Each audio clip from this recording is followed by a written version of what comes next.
அப்புறம் நான் நிறைய பேர் நான் மேடையில் பேசும்போது தண்ணி போட்டு வந்தேன்னே நிறைய பேர் சொல்கிறாங்க. ஆக்சுவலாக நான் நைட்டு தாங்க போடுவேன், மேடையில் போட மாட்டேன். தேங்க்யூ. நான் நிறைய மேடைகள் வந்து என்னை வந்து சினிமா விழாக்களுக்கு வந்து கூப்பிட்றாங்க. தயவுசெய்து கூப்பிடாதீங்க. கூப்பிட்டிங்கன்னா ஒரு 5 லட்ச ரூபா கொடுத்தீங்கன்னா நல்லாயிருக்கும். ஒரு விழாவுக்கு ஒரு 5 லட்ச ரூபா கொடுத்தீங்கன்னா பேங்க்கில் போடலாம், மகளுக்கு படிக்க வைக்கலாம், இன்னும் கொஞ்சம் மாஸ்டர்ஸ் படிக்க வைக்கலாம். இந்த விழா மூலம் நான் சொல்லிக்கிறேன். ஆக்சுவலாக ஒரு நாளைக்கு 5 கால் வருது. அதாவது அடுத்த மாதம் வர ரிலீஸ் ஆக போகிற ஃபங்க்ஷன், ஆடியோ ஃபங்க்ஷன், பட விழா, அப்புறம் அப்படிலாம் சொல்கிறாங்க. ஸோ இந்த விழா மூலிமா நான் சொல்லிடுறேன், தயவுசெய்து கூப்பிடாதீங்க. நிறைய வேலை இருக்குது எனக்கு, நிறைய கதைகள் பண்ணிக்கிட்டு இருக்கோம், படிக்கிறேன் நிறைய. இப்போ தான் படிக்க டைம் கிடச்சிருக்கு. அடுத்து நாம் பேச அழைக்கிறோம். காற்று எங்கிருந்து எப்படி வருகிறது, எங்கே செல்கிறது என்று எவராலும் சொல்ல முடியாது. இவரும் காற்றைப் போலதான். எப்போது தென்றலாவார், எப்போது சுழலும் சூறாவளியாவார், எப்போது சுனாமி ஆவார் என்று தெரியாது. ஆனால் காற்றுதான்.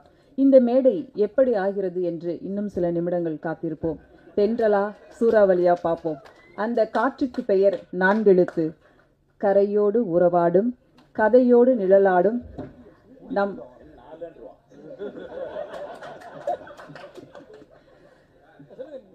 அந்த 4 எழுத்து காற்றை இப்போது உங்கள் முன் நீண்ட இடைவேளைக்கு பிறகு இந்த மேடை காத்திருக்கிறது. அவருக்காக அன்புடன் அழைக்கிறேன் இயக்குனர், நடிகர் மிஷ்கின் அவர்களை. பாடகர், எழுத்தாளர், இசையமைப்பாளர், எல்லாவற்றுக்கும் உரிய பொருத்தமான நடிகர் மிஷ்கின் அவர்களை. தானு சார் வர பின்னால் உட்காந்துருக்காரு. நான் எப்படி பேசுறது? 5 நாளாச்சு தூங்கினா. 5 நாளாச்சு தூங்கி.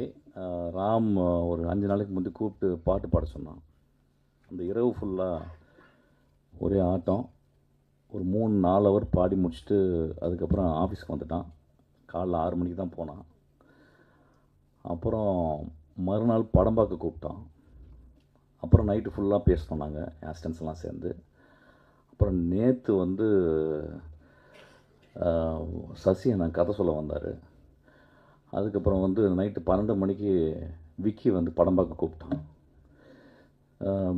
இன்றைக்கி காலையில் வரைக்கும் இன்றைக்கி வரைக்கும் தூங்கலை. அப்போ மத்தியானம் பார்த்தா இவ்வளோ லென்த்தாக இருந்துச்சு இந்த விழா. அப்புறம் ரொம்ப எதிர்பார்க்குறீங்க, என்ன பேச போகிறேன்னு எனக்கே தெரியல. ரேண்டமாகவே ஆரம்பிப்போமே. நேற்று வந்து சசி அண்ணா வந்து ரொம்ப எக்ஸ்ட்ராடினரியான ஒரு ஸ்டோரி சொன்னார். எனக்கு தெரியாது ஏன் என்கிட்ட சொன்னார்னு தெரியல. சசி அண்ணா சொல்லும்போது எனக்கு தெரிஞ்சது வந்து வாழ்க்கையில் எவ்வளோ முக்கியமான ஒரு மனிதர் அப்படின்றது. அவர் சொன்ன கதை வந்து எனக்கு ரொம்ப மனசில் அப்படியே. சசி அண்ணா தேங்க்யூ. நான் அந்த டைமில் உங்களுக்கு தேங்க்ஸ் சொல்லலை. அதுக்கப்புறம் சசி அண்ணா போன பிறகு நான் சசிக்கு வந்து ஃபோன் பண்ணி இவ்வளோ ஸ்ட்ராங்கான ஒரு கதை சொல்லியிருக்கீங்க, இது வந்து ராஜா இல்லையா அப்படின்னு கேட்டு, அதுக்கப்புறம் வந்து தியாகராஜன் குமாரஜா கேட்டு, தியாகராஜன் குமாரஜா ராஜாட்ட கூட்டி போங்க அப்படின்னு சொல்லி அது அப்படியே ஆச்சு. ஒரு ஐ திங்க் ஒரு 8 வருஷம் முன்னாடி இருக்கு நினைக்கிறேன். ஒரு பார்ட்டியில் குடிச்சிக்கிட்டு இருக்கும்போது சிவா வந்தான். அவனும் விடுறா அவனும் ஒரு இதை எடுத்து வந்தான். நான் 4 பேருக்கு அடிச்சிருப்பேன்னு நினைக்கிறேன். அவன் நேராக வந்து சேர்ஸ் அடித்தான். அடிச்சுட்டு, சார் நம்ம 2 பேரும் சேர்ந்து ஒரு காமெடி பண்ணலாமா சார் அப்படின்னா. நான் அவனை பார்த்து என்ன காமெடி பண்ணுறியா அப்படின்னேன். அப்படியே போயிட்டான். அதுதான் நாங்கள் வந்து அதை மறந்துருப்பான்.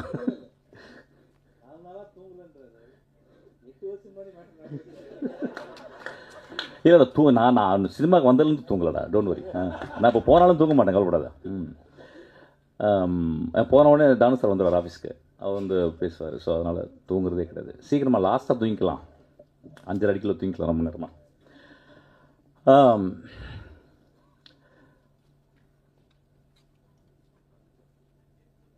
நான் நிறைய மேடைகள் வந்து என்னை வந்து சினிமா விழாக்களுக்கு வந்து கூப்பிட்றாங்க. தயவுசெய்து கூப்பிடாதீங்க. கூப்பிட்டிங்கன்னா ஒரு 5 லட்ச ரூபா கொடுத்தீங்கன்னா நல்லாயிருக்கும். ஒரு விழாவுக்கு ஒரு 5 லட்ச ரூபா கொடுத்தீங்கன்னா பேங்க்கில் போடலாம், மகளுக்கு படிக்க வைக்கலாம், இன்னும் கொஞ்சம் மாஸ்டர்ஸ் படிக்க வைக்கலாம். இந்த விழா மூலம் நான் சொல்லிக்கிறேன். ஆக்சுவலாக ஒரு நாளைக்கு 5 கால் வருது. அதாவது அடுத்த மாதம் வர ரிலீஸ் ஆக போகிற ஃபங்க்ஷன், ஆடியோ ஃபங்க்ஷன், பட விழா, அப்புறம் அப்படிலாம் சொல்கிறாங்க. ஸோ இந்த விழா மூலிமா நான் சொல்லியிருந்தேன், தயவுசெய்து கூப்பிடாதீங்க. நிறையா வேலை இருக்குது எனக்கு, நிறைய கதைகள் பண்ணிக்கிட்டு இருக்கேன், படிக்கிறேன் நிறைய, இப்போ தான் படிக்க டைம் கிடச்சிருக்கு.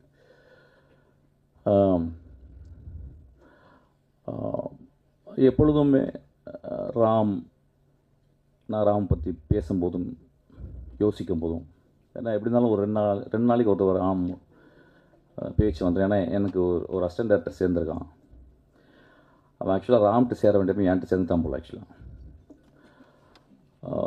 எந்தளவு நேசிப்பான் அப்படின்னா, நான் வந்து ஒரு 10% என்னை நேசிப்பான், 90% ராம் நேசிப்பான். அவன் ஒரு நாள் சண்டை போட்டு போயிட்டான்.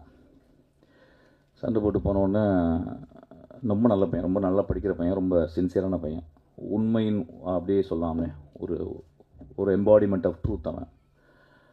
அப்போ நைட்டு ஒரு 12 மணிக்கு அவன் வந்து, நான் மெசேஜ் போட்டேன் அவனுக்கு, டேய் நீ முதல் இன்டர்வியூவில் உனக்கு பிடிச்ச டேரக்டர் வந்து ராம்னு சொன்னடா, இப்போ நீ சண்டை போட்டு போயிட்டேன், நாளைக்கு காலையில் நான் ராம்கிட்ட சொல்கிறேன், ராம்கிட்ட போய் ஜாயின் பண்ணிக்கடா அப்படின்னா. நான் ஒரு மெசேஜ் போட்டேன். ஒரு 1 மணி நேரம் கழிச்சு எனக்கு மெசேஜ் போட்டான், சார் நான் உங்களை விட்டுட்டு நான் போயிட்டேன், நீங்கள் ராம்கிட்ட சேர்த்து விடணும்னு சொல்லி ஏன் சார் சொன்னீங்க, என்னை வந்து அப்படியே நிராகரிச்சிடும்ல, உங்களுக்கு கோவம் வரலையா அப்படின்னு கேட்டேன். அப்போ நான் சொன்னேன், because I love you so much அப்படின்னு. அவன் அந்த எண்ணில் அழுதுட்டு மறுநாள் காலில் வந்து என்னை கட்டி பிடிச்சிட்டான். ராம் எங்கள் வாழ்க்கையில் எப்பயுமே அப்படி தான் இருக்கிறான். நாங்களும் ராம் வாழ்க்கையில் எப்பயுமே இருக்கிறோம். ஒரு சினிமா 72 தொழிலுக்கு அப்புறம் சினிமாவுக்கு வந்தேன். நான் சினிமாவை ரொம்ப நேசித்து என் தந்தை போல ஒருத்தர் உட்காந்துருக்காரு. ரீசெண்டாக ஏதோ ஒரு பத்திரிகையாளர் சொன்னார் போல், இந்த பிசாசு 2க்கு அப்புறமும் ட்ரெயினுக்கு அப்புறமும் மிஷ்கின் இந்த அட்ரஸே எல்லாம் போயிடும் அப்படின்னு சொல்லியிருக்கார் போல் நண்பர். அந்த நண்பர் ரொம்ப தாழ்மையாக சொல்கிறது, சீக்கிரம் சினிமா விட்டு போகணுன்னு தான் நினைக்கிறேன். நானும் ரொம்ப ஹாப்பியாலாம் சினிமாவில் இல்லை. ரொம்ப ஹாப்பியாக சினிமா பண்ண காலங்கள் அது போயிடுச்சு. இன்றைக்கி ரொம்ப காம்படிஷன், இன்றைக்கி ரொம்ப சோ கால் ட்ரேட் இன்னும், அதெல்லாம் வந்து அப்படியே அழக்கழித்து அப்படியே ஒரு உதிரம் சொட்ட தான் நான்லாம் சினிமாவில் இருந்துக்கிட்டே இருக்கேன். அப்போ தென்றல் காற்று போல் ராமின் படங்கள், ஒரு கொட்டுக்காளி, ஒரு வாழை அப்படின்ற ஒரு படங்கள் வரும்போது ஒரு தென்றல் வீசுது. அப்படி தான் இந்த படத்தை நான் போய் பார்த்தேன். ராம் எப்பொழுதும் ஒரு படம் பண்ணுறதுக்கு முந்தைய என்கிட்ட வந்து ரொம்ப ரிச்சுவலிஸ்டிக்காக he'll come and narrate the story. ஒரு 20 minutes அந்த நரேஷன் வந்து எனக்கு சொல்கிறது அவ்வளோதான். அதாவது வந்து அதில் நான் வந்து எது சொல்கிறதுக்கும் கான்ட்ரிபியூஷன் எதுவுமே கிடையாது. ஏன்னா அவ்வளோ இண்டிவிஜுவல் அவன், இன்டிவிசிபிள் அவன். அப்போ என்ன இந்த படத்தை என்கிட்ட சொல்லலை, ஏன்னா இதுக்கு முந்தின படத்தை என்கிட்ட வந்து சொன்னான். அதுக்கப்புறம் உடனே இமீடியட்டாக அந்த படத்தை எடுக்க ஆரம்பித்தான். அது லேட் ஆச்சு, பல காரணங்கள். ஸோ எனக்கு வந்து ரொம்ப எக்ஸ்பெக்டேஷனோட தான் அந்த படத்தை போய் நான் பார்த்தேன். எப்பொழுது ராம் படத்தை பார்த்தாலும் எனக்கு எப்பயுமே ஒரு உலகத்தின் அதிசயங்களை பார்க்குற போல தான் இருக்கும். There are very few directors in India or over the world. They built a cinema with their soul and with their experience, with their sincerity, with their truthfulness. அந்த படங்கள் எப்பயுமே எல்லா படங்களையும் அப்படி வெகுஜன எப்படி இருக்கும், வெகுஜன மக்களுக்கு எப்படி இருக்கும், கேலரி ஆடியன்ஸுக்கு எப்படி இருக்கும் அப்படின்லாம் பார்க்க மாட்டாங்க. ஒரு வித்யா கௌரவம் தானே, கர்வம் தானே ஒரு பெரிய ஒரு ஆசானுக்கு, ஒரு மாஸ்டருக்கு அது எப்பொழுதுமே அவனுக்கு இருக்கும் ஆக்சுவலாக. So he never ஒரிஸ் about box office. That doesn't mean that அது வந்து ஒரு என்கேஜிங்காக இருக்காதுன்னு கிடையாது. அவனுடைய என்கேஜ்மெண்ட் வந்து வாழ்க்கையை வந்து சினிமா வந்து எப்பொழுதுமே யோசிக்க வைக்கும். ஒரு படம் பார்த்துட்டு வந்து குழந்தைய உத்து பார்க்க வைக்கும், அம்மாவை உத்து பார்க்க வைக்கும், நம்ம கடந்து வந்த பாதையை கொஞ்சம் யோசிக்க வைக்கும். ஒரு நல்ல கலைஞன் வந்து, ஒரு நல்ல எழுத்தாளன் வந்து அவன் பேனா தலை குனியும் போதெல்லாம் இந்த சமூகம் தலை நிமிர்ந்துச்சு. அப்படி தான் இந்த படத்தை அவன் எழுதியிருக்கான். நான் படம் தெரியாமல் கதை தெரியாமல் போனேன். பறந்து போ அப்படின்னு சொல்லி ஒரு டைட்டில் ரொம்ப பியூட்டிஃபுல். எப்பொழுதுமே இயற்கையை நேசித்து கொண்டே இருக்குவேன். நிறைய பொயட்ரி பேசுவான். ஆஃபீஸில் வந்து நிறையா பொயட்ரி எடுத்துகிட்டு போவான். எனக்கு படிக்க டைம் இல்லாத போது தான் ராம் படிச்சுட்டு தான் நான் கேட்டுப்பேன் சில டைம். பறந்து போவோம் ஒரு பொயட்ரி. இப்போ சொன்ன உடனே ஒன்று வரும், எப்படி அப்போ இவங்கெல்லாம் சேர்ந்து சொல்கிறாங்க படம் எப்படி இருக்கும் அப்படின்னா, அது மூவி இஸ் பர்சனல் ஆக்சுவலி. ஒரு 1000 பேர் தேட்டரில் உட்காந்து பார்க்குறாங்கன்னா ஒவ்வொருத்தருக்கும் ஒரு மூவி, நல்ல movie will give their own interpretation. இந்த படங்களும் அந்த மாதிரி. ஒரு அம்மா போய் உட்காந்தாங்கன்னா அம்மாவுக்கு ஒரு இன்டர்பிரிட்டேஷன் இருக்கும், ஒரு தந்தை போய் உட்காந்தோன்னா தந்தைக்கு ஒரு இன்டர்பிரிட்டேஷன் இருக்கும், ஒரு குழந்தை போய் உட்காந்தா ஒரு குழந்தை இன்டர்பிரிட்டேஷன், ஒரு டீ கடைக்காரர் போய் உட்காந்தோன்னா ஒரு டீ கடைக்காரருக்கு interpretation. So it is a multi interpretation இருக்கும். அதுதான் ஒரு கிரேட் ஒர்க்குடைய என்றைக்குமே நிற்கிறது. ஸோ அப்படி தான் இந்த படமும் நான் பார்த்தேன். இதை பார்த்துட்டு வந்து இரவு ஃபுல்லாக நாங்கள் பேசினோம்.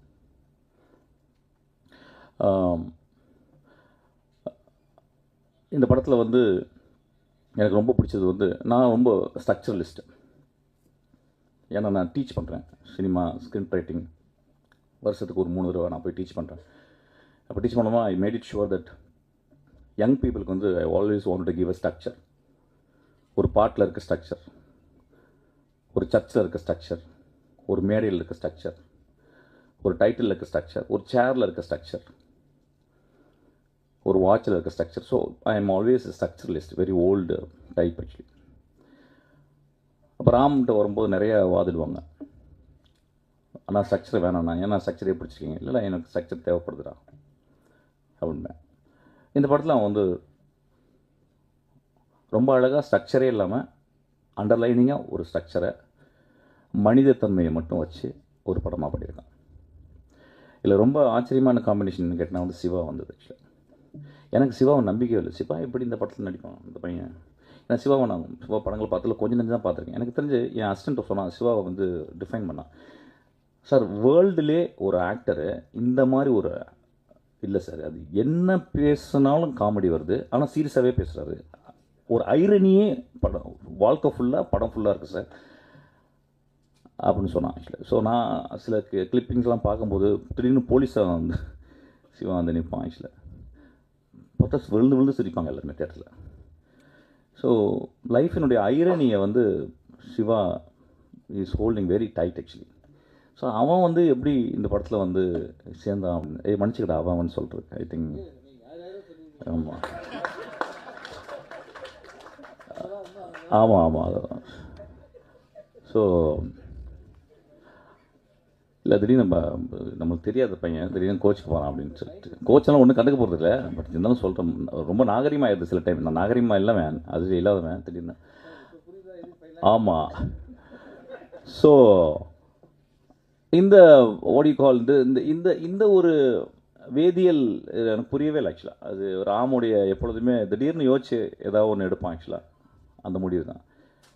அவன் ராம வந்து என்கிட்ட சொன்னான் வந்து, ஆனால் நீங்கள் வந்து படம் பாருங்கண்ணா, மம்முட்டி சார் மாதிரி நடிச்சிருக்காண்ணா அப்படின்னா. What a big accolade that actually, comparing with Mammootty, one of the greatest artist I would say in the world and the greatest human being also. Maybe that's the reason he is acting so beautifully. அப்போ நான் என்னடா அது இப்படி ஒரு comparison என்னடா சொல்கிறேன் அப்படின்னு சொல்லி படத்தில் போய் பார்த்தேன். படத்தை பார்க்கும்போது வந்து சிவா ரொம்ப கஷ்டப்பட்டுருக்கான், ரொம்ப கஷ்டப்பட்டு தான் பண்ணியிருக்கான். ஆனால் இந்த சிவா வந்து இந்த படம் ஒரு பெரிய வெளிச்சம். ஒரு மல்டி ஃபேசட்டட் ஆக்டராக சிவாவை இந்த படத்தில் பார்க்கலாம். ஒரு தகப்பனா ஒரு குழந்தைய சுமந்துக்கிட்டு, தாய் வந்து வேறு இடத்துல இருக்கிறான், அவன் பைக்கில் தன் உடம்புல சுமந்துக்கிட்டு அந்த குழந்தையோட அவன் பயணம், அதில் அவன் மீட் பண்ணுற இடங்கள், அவனும் வாழ்க்கையை கற்றுக்கிறான், அந்த குழந்தை கற்றுக் கொடுக்குது. ரொம்ப பியூட்டிஃபுல்லாக இருந்துச்சு இந்த படம். சிவா வந்து ஒரு இடத்துல ரொம்ப பிடிச்ச இமேஜ் வந்து, தங்குறதுக்கு இடம்லாம் மழை வருது, ஒரு ரோடு ஓரமாக ஒரு சத்தனம் இருக்குது, அந்த சத்திரத்தில் போய் ஒருத்தர் இருக்கார், அவர் ஒரு கேம்ப் ஃபயர் மாதிரி போட்டுருக்கார். ஸோ அங்கே தங்கலான்னு சொல்லிட்டு போய் படுத்துட்டு இந்த குழந்தைய படுக்கும்போது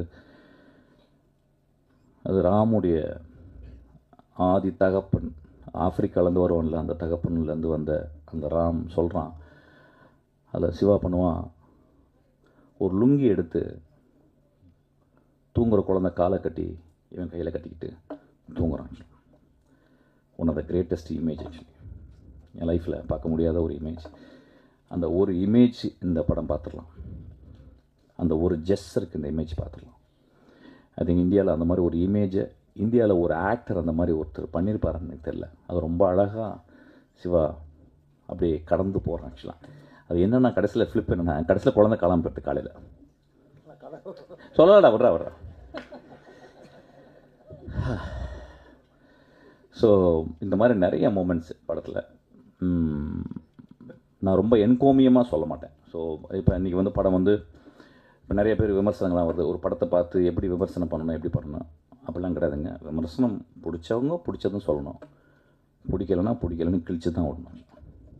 அந்த உரிமை எல்லாருக்குமே இருக்குது. அது என்னுடைய படமாக இருந்தாலும், ராம் படமாக இருந்தாலும், அது யார் படமாக இருந்தாலும். ஏன்னா நல்ல படம் இருக்கும்போது நல்ல படம்னு பத்திரிகையாளங்க மிச்சமாக சொல்லும்போது நம்ம அப்படியே ரொம்ப பயங்கரமாக ப்ரௌடாக இருக்கும். நல்ல படம் இல்லைன்னு அவங்க சொல்லும் போது நம்மளுக்கு பயங்கர கோவம் வருது. நம்ம ஈகோ ஹர்ட் ஆகுது. ஸோ அதனால் இந்த படத்தை நீங்கள் பார்த்துட்டு நிச்சயமாக நல்லா இருக்குன்னு சொல்லுவீங்க. நல்லா இல்லைன்னா நல்லான்னு சொல்லுங்கள். அது ராம் கோச்சிக்க மாட்டான். ஆக்சுவலாக that will not stop Ram doing great films or me doing great films. ரொம்ப அழகான படம், பாருங்கள். terribly tired. I couldn't talk. I couldn't even phrase words actually. But thank you so much for this opportunity. அப்புறம் என்னுடைய தந்தையார் உட்காந்துருக்காரு. நான் முதல்ல போகும்போது சண்டை நந்தலாலா பண்ணும்போது, இப்போ அவர் தான் என்னை பத்திரமா பார்த்துக்கிறாரு. ஒரு நாளைக்கு 3 வாட்டி ஆஃபீஸ் வராரு. அடுத்த 3 படம் சொல்லியிருக்காரு. ஆக்சுவலாக அட்வான்ஸ் தான் கொடுக்க மாட்டேன்றாரு. Such a wonderful person. I think மனிதர்கள் வந்து நம்ம வந்து யார் மூலியமாக சொல்லிக்கிட்டே இருப்போம், இப்படி அப்படின்னு. மனிதர் வந்து கண்ணாடி தான்.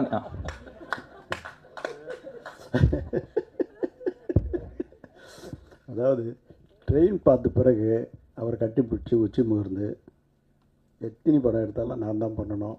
அதுக்கப்புறம் இந்த தம்பி சொல்கிற அத்தனை கதையும் சூப்பராக இருக்குது. இப்போ 2 நாளைக்கு முன்னாடி கூட சொன்னேன், இந்த பாம்பேயில் ஒரு காரில் உட்காந்து ஒரு ஹீரோ மேட்ரு சொன்னேப்பா, அது ரெடி பண்ணி வச்சுக்கோ அப்படின்னா. அதுவும் அவர் அட்வான்ஸ் ஏற்கனவே கொடுத்துருக்குறேன். செலவழிச்சிட்டேன் சார். அது 2-3 பார்ட்டி போன செலவாயிடுச்சு.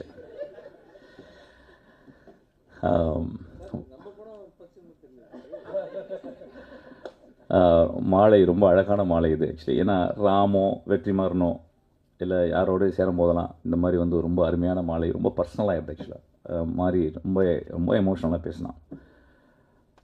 தன்னுடைய குருவை அம்மா, நான் எப்பயுமே சொல்லுவேன், ஒரு டேரக்டருக்கும் அசிஸ்டன்ட் டேரக்டருக்கும் இல்லை ரிலேஷன்ஷிப்பு, அம்மா பேர்த்து வெளியே போடுறா, டேரக்டர் அந்த அசிஸ்டன்ட் டேரக்டர் வயிற்றுக்குள்ள திரும்பி எடுத்துக்கிறான் ஆக்சுவலாக. ஸோ ரொம்ப மூவிங் இருந்துச்சுடா. நீ ராம பத்திரமா பார்த்துப்ப, நாங்களும் பத்திரமா பார்த்துப்பேன்டா. நம்ம எல்லோரும் ராம பத்திரமா பார்த்துக்கணும். Thank you so much. Thank you so much for the Hotstar people, wonderful people. அது தெரியல, இதெல்லாம் இப்படி சொல்லணுமான்னு தெரியல எனக்கு. கூல் கைஸ் எல்லாமே. பிரதீப்லாம் வந்தாருன்னா பார்ட்டியில் ஃபுல் கட்டுவோம் நாங்கள் ஆக்சுவலாக. எனக்கு பார்ட்டியில் தான் ரொம்ப பார்த்துருக்கேன் ஆக்சுவலாக. வந்து தானு சார் சொல்ல, என்னப்பா உங்கள் ஃப்ரெண்ட்ஸ் எல்லாம் என்னப்பா எதுவும் சொல்ல மாட்டேன், ஏதாவது படம் கூட வாங்க போனேன் சார், எனக்கு அதெல்லாம் தெரியாது சார் அப்படின்னு தானு சார்ட்ட.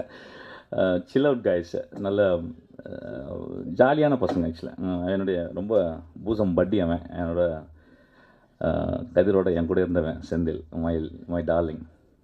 Thank you so much, love you. நான் எதுவும் பேசலையா, போர் அடிச்சிச்சா இன்றைக்கி? ஒன்றும் இல்லைங்க, சரக்கு இல்லை, அடுத்த மேடையில் வச்சுக்கிறேன் ஆக்சுவலாக.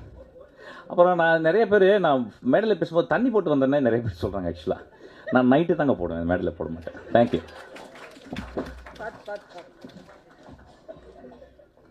சார், அந்த 5 லட்சங்கிறது உண்மைதானா? அந்த 5 லட்சம்னு சொன்னீங்கல்ல, அது கன்ஃபார்மா? நான் எப்படி சொல்ல முடியும்? Official news.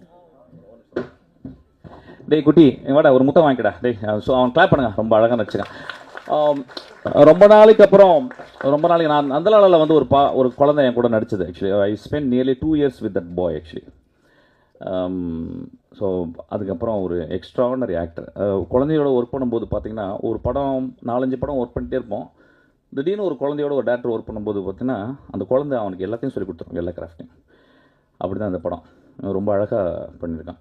இதுக்கு மேலே நடிக்கக்கூடாது, போய் ஒழுங்காக படிக்கணும், சரியா?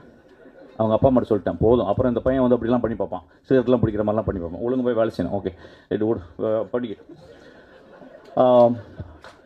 ஐ வாண்ட் கிவ் ஒரு applause to ma'am. Actually what a beautiful actress she is. ஒரு சின்ன அப்ளாஸ் கொடு. நாங்கள் படம் பார்த்து கேட்டேன், யாரா அந்த பொம்பளை பயங்கரமாக அடிச்சிருக்குன்னு. அப்புறம் தான் சொன்னாங்க, மலையாளத்தை பெரிய ஆளா, எனக்கு தெரியாது நம்மளுக்கு. அப்போ மேம் பியூட்டிஃபுல்லாக நடிச்சிருந்தீங்க, ரொம்ப அவுட்ஸ்டாண்டிங் பர்ஃபார்மன்ஸ், ரொம்ப வேல்யூபுளான performance. She elevated the movie like anything. அப்புறம் மியூசிக் டைரக்டர், சாரி டைரக்டர் ஒன்று சொல்ல எழுதி வச்சுங்க. ரகுமான் ஆஃபீஸ்லேருந்து ஒரு ஜீனியஸ் வந்துட்டான். அவன் ஒரு பாட்டு என்னை பாட சொன்னான். நான் பாட்டு பாடின உடனே நடபயிர் விராகம் ரொம்ப எக்ஸ்ட்ரானரியாக இருந்துச்சு. அதுக்கப்புறம் ஒரு பாட்டு திடீர்னு போட்ட உடனே சொன்னேன், டேய் இந்த பாட்டு நல்லா இருக்குடா, இது வந்து சஞ்சய் சுப்ரமணியம் பாடினா நல்லா இருக்கும்டா அப்படின்னு சொன்னேன். இவங்க திடீர்னு என்னை பார்த்தாங்க, ஏன்னா 2 பேரும் பேசி வச்சுருந்தாங்க போல், யாரோ ஒரு கர்நாடிக் சிங்கர் பாடினான்னு. உடனே I requested Sanjay. Immediately Sanjay came and sang the song. டே அந்த பாட்டை அனுப்புங்கடா. அவன் வந்து ஒரு பெரிய சூறாவளினா ரொம்ப போர் அடிக்குது. ஒரு நீ இருப்படா போட. நல்ல பையன், ரொம்ப நல்ல பையன். அதாவது நான் மியூசிக் டைரக்டரை பார்க்கும்போது ரொம்ப சிம்பிளாக பார்ப்பேன். ஒரு ஃப்ரேஸு, அண்ணா கிளியே ஒன்று தேடுதே, அவ்வளோதான். இது வந்து இன்னும் 50 வருஷம் ஓடிக்கிட்டே இருக்கு. இளங்காத்து வீசுதே, அவ்வளோதான். ஒரே ஒரு 6 நோட்டு போய் திரும்பி ஒரு 3 நோட்டு திரும்பி வந்த உடனே அந்த பாட்டு அப்படியே மேஜிக்கு. அவனுடைய பிகினிங் அந்த ஃப்ரேசஸில் வந்து ஒரு மெலாடிக் ஸ்ட்ரென்த். ஆக்சுவலி நான் பார்த்தேன் எல்லாத்துலேயுமே வந்து அசால்ட்டாக போடுறான், ஆனால் அந்த மெலாடிக் ஸ்ட்ரென்த்தை பார்த்தேன். ஆக்சுவலாக வந்து I think he is going to build a great architecture here. Thank you so much.